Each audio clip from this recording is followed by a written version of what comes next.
PSC എക്സാമിന് തയ്യാറെടുക്കുന്ന എല്ലാ ഉദ്യോഗാർത്ഥികളെയും നമ്മുടെ പുതിയൊരു റിവിഷൻ ക്ലാസ്സിലേക്ക് സ്വാഗതം ചെയ്യുന്നു. ഇന്ന് നമ്മൾ റിവൈസ് ചെയ്യുന്നത് ഓഗസ്റ്റ് മാസത്തിലെ പ്രധാനപ്പെട്ട ദേശീയ അന്തർദേശീയ ദിനങ്ങളാണ്. ദേശീയ അന്തർദേശീയ ദിനങ്ങൾ അതാത് മാസം തന്നെ നമ്മൾ പഠിച്ചു പോകുന്നുണ്ട്. ഇന്ന് നമ്മൾ പഠിക്കുന്നത് ഓഗസ്റ്റ് മാസത്തിലെ പ്രധാനപ്പെട്ട ദിനങ്ങളാണ്. അവയുടെ പ്രത്യേകതകളും എന്തൊക്കെയാണെന്ന് നമ്മൾ വിശദമായിട്ട് തന്നെ പഠിച്ചു പോകുന്നുണ്ട്. എല്ലാ മാസത്തിലെയും നമ്മൾ അതാത് മാസം തന്നെ പഠിച്ചു പോകുന്നുണ്ട്.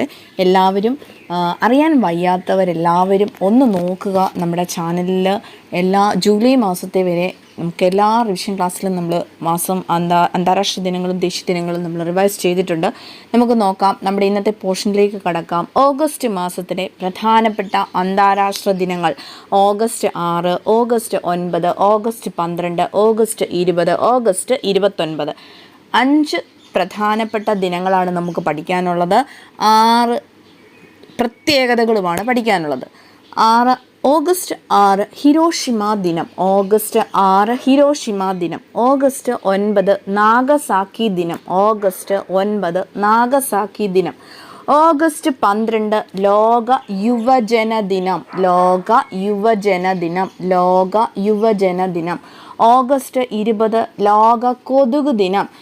ഓഗസ്റ്റ് 20 ലോക കൊതുക് ദിനം. ഓഗസ്റ്റ് 29 ആണവ പരീക്ഷണങ്ങൾക്കെതിരെയുള്ള ദിനം.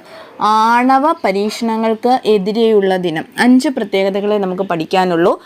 August 6, August 9, August 12, August 20, August 29. 5 പ്രത്യേകതകൾ മാത്രമേ നമുക്കിന്ന് പഠിക്കാനുള്ളൂ. ഓഗസ്റ്റ് 6 ഒന്നുകൂടെ നോക്കാം. ഹിരോഷിമ ദിനം. ഓഗസ്റ്റ് 9 നാഗസാക്കി ദിനം. ഓഗസ്റ്റ് 12 ലോക യുവജന ദിനം. ഓഗസ്റ്റ് 20 ലോക കൊതുക് ദിനം. ഓഗസ്റ്റ് 29 ആണവ പരീക്ഷണങ്ങൾക്കെതിരെയുള്ള ദിനം. ഇന്നത്തെ പ്രത്യേകത എന്താണ് എന്നുള്ളത് അതാത് ദിവസം തന്നെ പഠിച്ചെടുക്കുകയാണെങ്കിൽ ഇതൊരു പാടായിട്ട് തോന്നുകയില്ല. വളരെ സിമ്പിളായിട്ടും ഈസി ആയിട്ട് നമുക്ക് ഈ ഒരു പോർഷൻ കവർ ചെയ്യാൻ പറ്റും. ഈ അന്താരാഷ്ട്ര ദിനങ്ങളും ദേശീയ ദിനങ്ങളും സിലബസിനകത്തുണ്ട്. ഒരു വർഷത്തിൽ എഴുതുന്ന എല്ലാ എക്സാമിലും കണ്ടുവരാറുള്ളൊരു ക്വസ്റ്റ്യനാണ് അന്താരാഷ്ട്ര ദിനങ്ങളും ദേശീയ ദിനങ്ങളും. ഓഗസ്റ്റ് മാസത്തിലെ ദേശീയ ദിനങ്ങൾ ഏതൊക്കെയാണെന്ന് നമുക്ക് നോക്കാം. August 7, August 9, August 15, August 20, August 22, August 29. August 29 already നമ്മൾ അന്താരാഷ്ട്ര ദിനം പഠിച്ചതാണ്, ആണവ പരീക്ഷണങ്ങൾക്കെതിരെയുള്ള ദിനം. അതുകൊണ്ടാണ് 2 എണ്ണമെന്ന് ഞാൻ പറഞ്ഞത് ആദ്യം തന്നെ. പ്രത്യേകതകൾ: ഓഗസ്റ്റ് 29 2 പ്രത്യേകതയുണ്ട്. ഒന്ന് അന്താരാഷ്ട്ര ദിനത്തിൻ്റെ പ്രത്യേകതയാണെന്നേ ഉള്ളൂ, ഒന്ന് ദേശീയ ദിനങ്ങളുള്ള പ്രത്യേകതയാണെന്നേ ഉള്ളൂ. അതുകൊണ്ടാണ് അങ്ങനെ 2 എണ്ണമെന്ന് പറഞ്ഞത്. ഓഗസ്റ്റ് 7 കൈത്തറി ദിനം. ഓഗസ്റ്റ് 9 ക്വിറ്റ് ഇന്ത്യ ദിനം. ഓഗസ്റ്റ് 15 സ്വാതന്ത്ര്യ ദിനം. ഓഗസ്റ്റ് 20 സദ്ഭാവനാ ദിനം. ഓഗസ്റ്റ് 20 2 പ്രത്യേകതയുണ്ട്, കണ്ടോ. ലോക കൊതുക് ദിനം അന്താരാഷ്ട്ര ദിനങ്ങളിൽ പെടുന്നുണ്ട്. ലോക കൊതുക് ദിനം ദേശീയ ദിനങ്ങൾക്കകത്തും ഉൾപ്പെടുന്നുണ്ട്. ഓഗസ്റ്റ് 20 സദ്ഭാവനാ ദിനം. സദ്ഭാവനാ ദിനം. ഓഗസ്റ്റ് 22 നാട്ടറിവ് ദിനം. ഓഗസ്റ്റ് 29 കായിക ദിനം. ആണവ പരീക്ഷണങ്ങൾക്കെതിരെയുള്ള ദിനമായിട്ടും ആചരിക്കുന്നുണ്ട്. ഓഗസ്റ്റ് 29 ദേശീയ ദിനമായിട്ട് ആചരിക്കുന്നത് കായിക ദിനമാണ്. നമ്മൾ പഠിച്ച എല്ലാ കാര്യങ്ങളും പ്രീവിയസ് ഇയർ ക്വസ്റ്റ്യൻ പേപ്പറിനകത്ത് കണ്ടുവരാറുണ്ട്.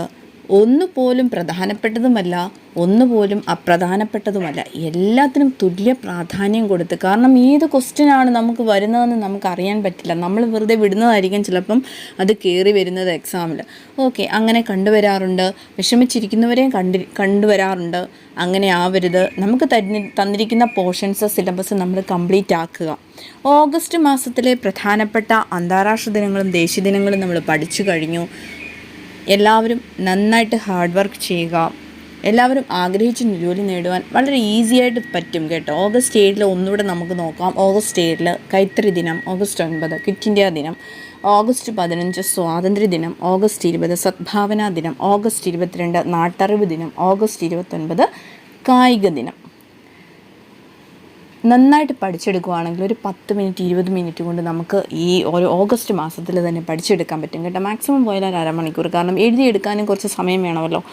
അതാത് ദിവസം ഓഗസ്റ്റ് മാസത്തിൽ തന്നെ എല്ലാ ദിവസവും നമുക്ക് 30 ദിവസം അല്ലെങ്കിൽ 31 ദിവസം നമുക്ക് കിട്ടും നമുക്ക് റിവൈസ് ചെയ്യാൻ. എല്ലാ ദിവസവും ഓഗസ്റ്റ് മാസത്തിലെ ആ ഒരു ഷീറ്റ് എടുത്തു വെച്ച് ആ ഒരു പേജ് എടുത്തു വെച്ച് ഓഗസ്റ്റ് മാസത്തിലെ കംപ്ലീറ്റ് പഠിച്ചെടുക്കാൻ പ്രത്യേകം ശ്രദ്ധിക്കുക.